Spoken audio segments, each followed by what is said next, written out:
lokasi. Dan luar biasanya, mereka tidak responsif.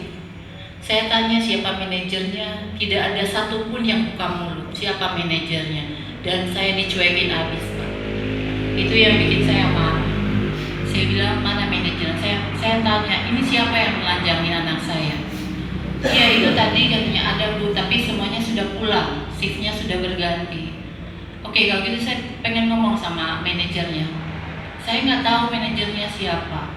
Sekarang logikanya adalah, di mana karyawan yang tidak tahu pimpinannya? Kan males ya saya nerusinnya. Saya bilang, oke, kalau ini caranya saya dibiarin, saya tidak pernah disuruh tunggu, tidak diperlakukan, dicuekin habis, disepelekan. Oke, kalau begitu saya akan lanjut ke Polsek.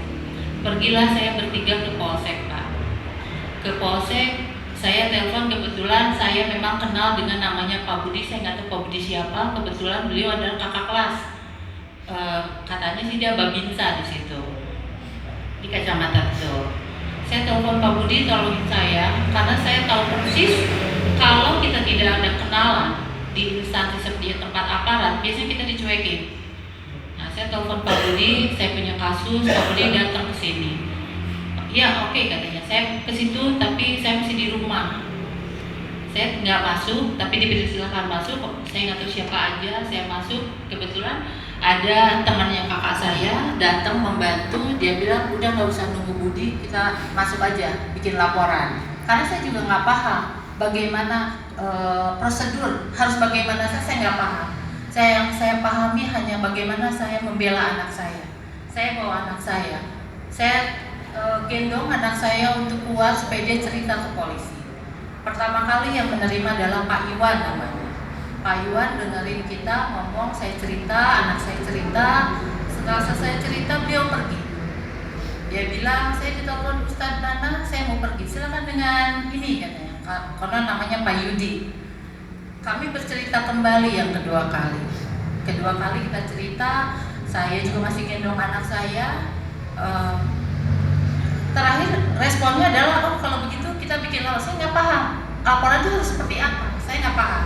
Tapi terakhir Pak Yudi ini bilang bahwa oh kalau itu urusan Babinsa, silakan saja dengan Pak Budi. Kan konyol, saya sudah cerita 2 kali. Tapi begini akhirnya gitu. Akhirnya saya bilang oke, saya pulang aja kalau gini. Pada saat saya mau masuk mobil, Pak Budi telepon. Kamu mau kemana? Saya bilang saya mau pulang. Besok aja lagi lah. Gak usah katanya. Gini aja, saya tunggu di Ratu Paksi. Saya tuh udah blank Pak. Saya nggak tahu mesti ngapain. Saya cuma tahu saya lapor polisi. Saya cuma tahu saya nggak ngasih tahu saudara saya. Saya ngasih tahu bapaknya anak-anak saya. Cuma itu yang saya tahu. Saya nggak tahu harus ngapain, saya nggak tahu. Pak Budi nyuruh saya datang ke Ratu Paksi, saya datang. Yang kedua kali Pak. Ketemulah dengan wakil manajer namanya Budian. Dan dia bilang, dia memastikan bahwa tidak ada prosedur penelanjangan dalam penggeledahan. Jadi pada saat detektor bunyi cukup tas yang digeledah, yang lainnya tidak. Tapi kenapa ini bisa terjadi, saya bilang. Saya menyesalinya kenapa begini. Ratu Paksi itu toko aksesoris. Kalau mereka menjual berlian, itu masih kita bisa, oh ya, karena berlian, karena nilainya tinggi, bisa miliaran. Anak saya cuma beli peniti seharga 14.500, 2 bungkus Pak. Sampai dikasihin ini bonnya ini segala macam dikasihin. Tapi kenapa pemeriksaannya sampai ditelanjangin? Jadi begitu selesai belanja, anak saya keluar, detektor bunyi, tasnya diambil Pak. Diperiksa sama anak saya dikasihin. Setelah dikasihin ternyata tidak terbukti apa-apa. Diperiksa lagi bajunya, tidak terbukti. Setelah itu dibawa ke daerah Pot Pak, agak tertutup, tapi itu sudah pengunjung sudah ngumpul Pak. Penggeledahan itu sudah di depan umum, di depan pengunjung, pembeli. Nah, sudah seperti itu dibawa. Yang membuat anak saya hampir hilang kesadaran adalah dia diraba-raba Pak. Anak saya itu mungkin kalau kena yang lain, karena notabene anak-anak banyak kan cuek, tapi anak saya kan seperti itu. Dia sampai narik nafas, aku cuma bisa narik nafas, ingatnya narik nafas, saat itu aku nggak ingat Bu. Diraba-raba semua badannya, jadi dikodok gitu. Setelah itu gimana? Nggak tahu Bu, aku cuma itu nggak kebukti lagi, enggak. Setelah itu aku dibawa ke kamar mandi Bu, sama pegawai, sama satpam perempuan, ada satpam laki-laki juga. Masuk ke kamar mandi karena dia bersama temannya nggak boleh masuk ke kamar mandi Pak. Dia ditinggal sendiri, disuruh buka baju Pak. Dibukain bajunya. Anak saya bilang, Teh, tolong saya jangan dibikinikan. Kalau memang mau periksa baju saya beli baju dulu deh di sini. Boleh ambil baju saya yang saya pakai, tapi tolong cariin saya ganti dulu bajunya. Jangan biarkan saya telanjang. Itu nggak didengar. Itu yang saya kesel banget. Kan kita punya uang gitu Pak. Anak saya bawa uang untuk beli baju. Berapa sih baju yang ada di situ gitu. Harga diri anak saya kan istilahnya sudah dari kecil bahwa dia harus tutup orang, dia malu ke orang di depan orang, apalagi diraba-raba meskipun itu sudah seorang perempuan. Itu dia udah nggak ingat sama sekali. Aku udah nggak ingat apa-apa. Aku nggak tahu aku yang belegu, aku nggak tahu. Cuma Teteh tolong jangan begini sama saya. Dan di kamar mandi dia dibiarkan, dia masuk kamar mandi itu sekitar 15.45-an, 15 jam 3 kurang. Dia keluar itu sudah mau maghrib. Sejam lebih ya. Nah, menurut saya itu tidak layak diperlakukan, anak saya diperlakukan seperti itu. Gitu. Dan saya tanya, terus apa lagi yang mereka lakukan? Ternyata setelah dibuka kerudung semua, dia hanya ditinggalin cikutnya, daleman atas sama daleman bawah Pak. Dan daleman atas pun masih dikorowek Pak. Gitu. Satpam yang perempuan.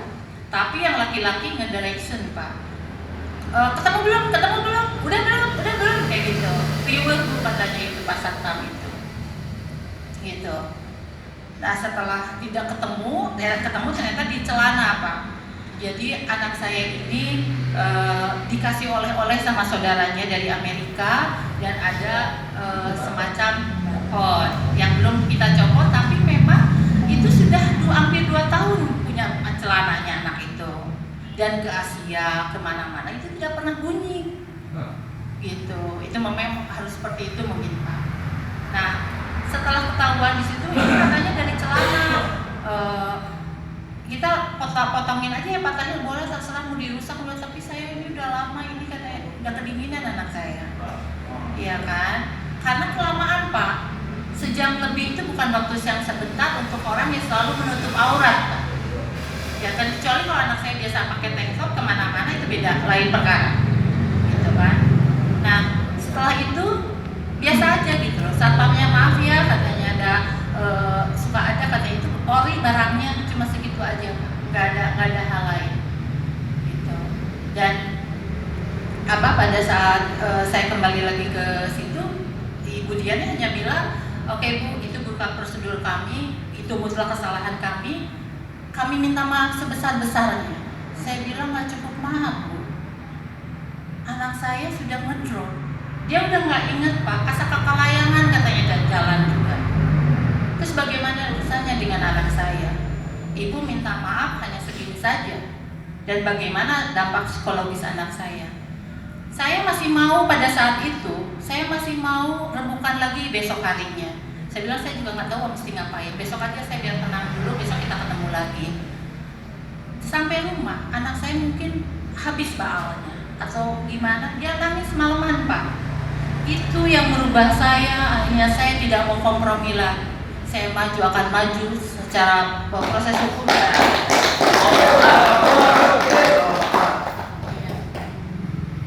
Mereka tidak tahu nangis-nangisnya seperti apa. Mereka tidak tahu penderitaan anak saya seperti apa.